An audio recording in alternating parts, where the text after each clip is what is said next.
Hello, everyone. Welcome to our session called Personal Narrative and Anti-Racist Pedagogy, Performing Embodied Self in Community. We put this together for the 2022 International Symposium on Autoethnography and Narrative, part of the International Association of Autoethnography and Narrative Inquiry. My name is John Radwan, and I teach communication at Seton Hall University.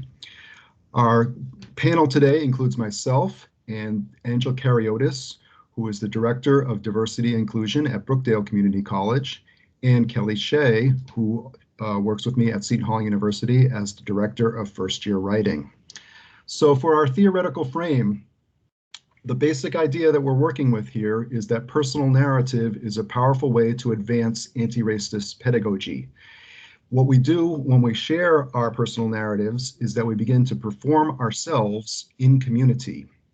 So the context for this, I hope you might note, is that our current educational moment in our country is focused on diversity, equity, inclusion, and social justice in education, especially in higher education at the university level.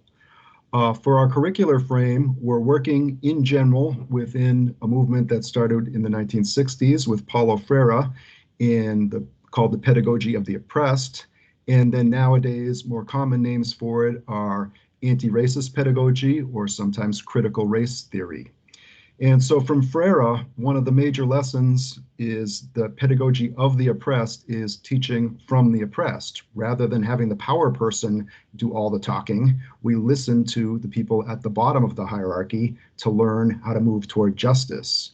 And then for a more recent frame, we have Ibram Kendi. The basic idea there is that there's really no possibility of neutrality with the issue of racism. If someone says they're not a racist, that doesn't quite do much. Anti-racism is a busy calling where you've got a lot to do. And then for the history from communication theory, I've chosen to cite Mikhail Bakhtin. And so his idea is parallel to Freire, that so much of culture is monophonic, where you have voices from the top. And so the power move, the political move, is to go polyphonic and listen to many, many voices in society, including those of the oppressed. So the basic idea that we're working with today is an idea of integral community or communion.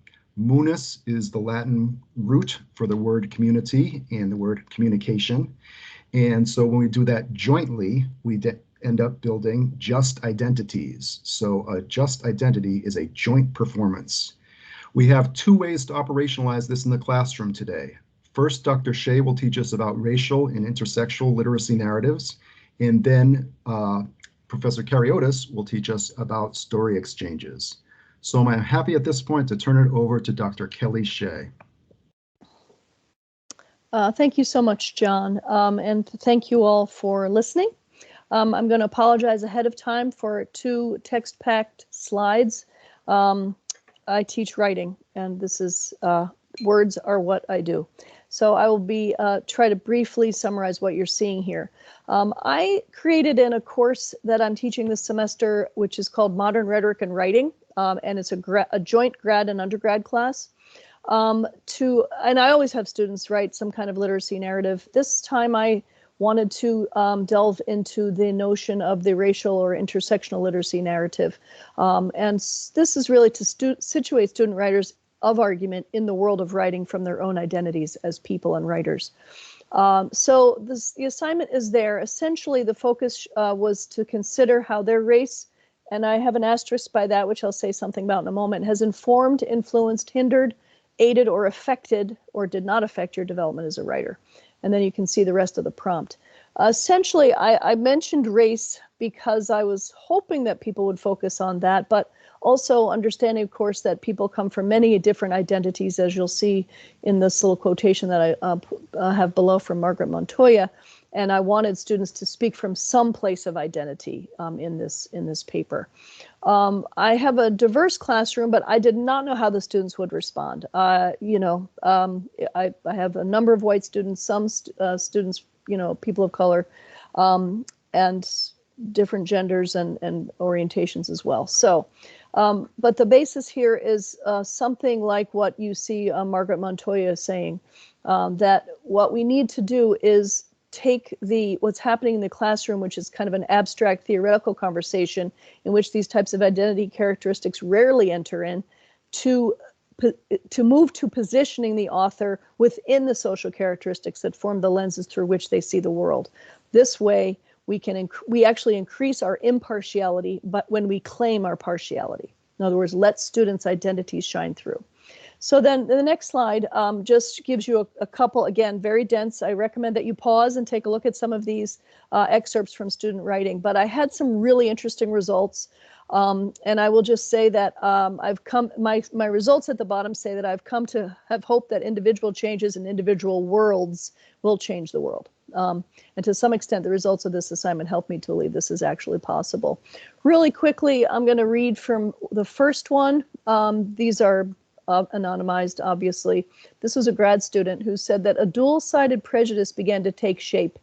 On one hand, demonstrating ignorance and fear due to my skin color, and the other hand, displaying extreme caution and worry around those who didn't look like me. As a new writer, I had no way of expressing these troubling thoughts through words via paper or tongue, and I still have a hard time doing it today. Because of this, I was never the object of my own writing. I wasn't the Black author who penned phrases about his own experience. My identity was split in two. I was an author who happened to be Black. Really interesting, way of situating the student into the world of writing.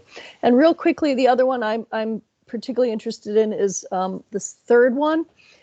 This was an undergrad, and who said that I find that the more that I learn about literacy education, the more unsurprising it is that a white suburban man finds it easy to regurgitate the information that is taught in a typical American public education. U.S. English classrooms are intentionally tailored to fit someone of my demographic. The structure and colloquialisms used in the classroom never made me feel confused or distant from the content that teachers drilled, like it may for any minority or supposedly non-neurotypical person.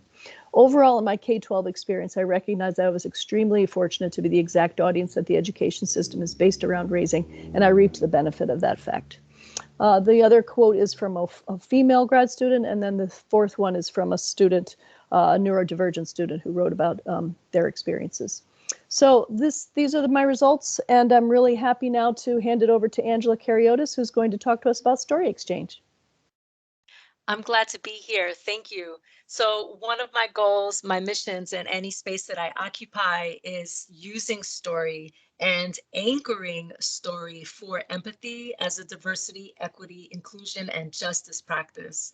So in America, we have an empathy problem. And oftentimes we're surrounded by people that have similar experiences, that look like us, that might grow up like us. And how can we deploy and architect story, position story to break open that our small circle and create fellowship in those lines. So a story exchange by way of Narrative 4 is what I deployed with Seton Hall University, also where I'm at now, Brookdale Community College, and also in January with a professional learning team for K through 12 teachers throughout public school education districts in the state of New Jersey. So what a story exchange does is reposition personal experience as knowledge. It doesn't have to be bound and it doesn't have to be cited and there's no bibliography, but we're using personal experience as that knowledge. So I'm going to walk you through the Narrative 4 process, which is not specific to Narrative 4, but they're the ones who really architected and branded and teach this process. So I encourage all of you to visit narrative4.com to learn more of what that process looks like. So you could integrate it into your classrooms, but also into your campus community. And I'll name here that Playback Theater, the Playback Theater Center, Playback Theater as part of Theater of the Oppressed. We just heard about Pedagogy of the Oppressed, all right? Theater of the Oppressed uses telling a story and then playing it back to the audience. I want to name Playback Theater here and Joe Salas and Jonathan Fox as those folk who've really done the pioneering work of creating this new space. A Narrative 4 story exchange. You invite everybody into the room and you lead with an essential question. One that I lead with often is, Tell a story about a time when you felt invisible. There's massive preparation. Well, the massive preparation work is really a willingness and getting people comfortable to coming into the space and working you as a facilitator, taking on that courageous risk role of making sure that you identify a question that everyone consents to. You can have many story exchanges throughout your time on your calendar. It is not a one and done process. That's important to name. And bringing everybody into the room, everyone consents and knows the essential question. They've had the deep self-reflection time. They're bringing up the story, and then you are randomly the day of the story exchange, you are randomly assigning partners, and those partners go off and they tell each other the story. They answer the facilitator's prompt. We're using the prompt of tell the story of a time when you felt invisible to just anchor our time together. Then what happens? Deep listening, a deep, private, intimate space is created when you are listening each other into the room. Then we all come together into a circle. Pairs sit next to each other. And then everyone takes a turn going around the circle, and you are telling the story that you heard, the story that was told to you. You are retelling that story as if it were your own in the first person. And then that is very important. And all the complications that come up in it. And then after that, what I've started doing is giving the person who just heard their story told by someone else space to correct, space to say that was not right, or that was absolutely right. And there is that sort of forgiveness, that ease that happens. And then also space is taken for that person to say, well, this is how it really was, or this is where we forgot. And also that gratitude exchange. And then we do the massive work of debriefing, what it felt like, what were the beautiful uncomfortabilities for fertile ground for growth. And seeing each other, witnessing each other into the space creates a bond and a relationship across administration, and I have to name staff and students and alumni here, that this forum potentiates a learning and witnessing for beloved community for each other. Please try it in your classrooms and in the work that you do. I'm going to hand it off to Dr. Radwan.